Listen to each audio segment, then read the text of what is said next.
Megastar Chiranjeevi హీరోగా, Trisha heroine గా వశిష్ఠ దర్శకత్వంలో రూపొందుతున్న విశ్వంబర సినిమా విఎఫ్ఎక్స్ ఆలస్యం కారణంగా వాయిదా పడుతూ వస్తోంది.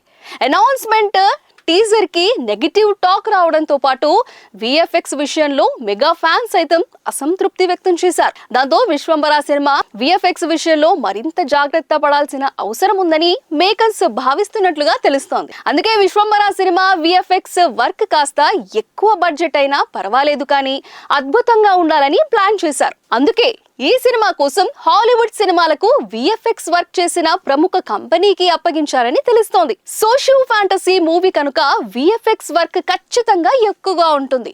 ఇలాంటి సినిమాలో విఎఫ్ఎక్స్ వర్క్ నాసిరకంగా ఉంటే ఖచ్చితంగా విడుదల సమయంలో విమర్శలు రావడం ఖాయం. అందుకే చిత్ర యూనిట్ సభ్యులు ఈ సినిమా విఎఫ్ఎక్స్ విషయంలో అదనపు జాగ్రత్తలు తీసుకొని సమయం ఎక్కువ తీసుకున్నా పర్వాలేదు అనుకొని హాలీవుడ్ సంస్థకు అప్పగించారని తెలుస్తోంది. అతి త్వరలోనే ఆ సంస్థ ఈ సినిమా వర్క్ ముగించే అవకాశాలు కూడా ఉన్నాయి. చిత్రం యూనిట్ సభ్యుల నుంచి అందుతున్న సమాచారం ప్రకారం విఎఫ్ఎక్స్ వర్క్ ఫైనల్ అవుట్పుట్ ఇచ్చిన తర్వాతే మాత్రమే సినిమా విడుదల తేదీ గురించి అధికారికంగా ప్రకటన చేయాలని భావిస్తున్నారు. మెగాస్టార్ చిరంజీవి ఈ సినిమాలో విభిన్నమైన పాత్రలో కనిపించబోతున్నారు.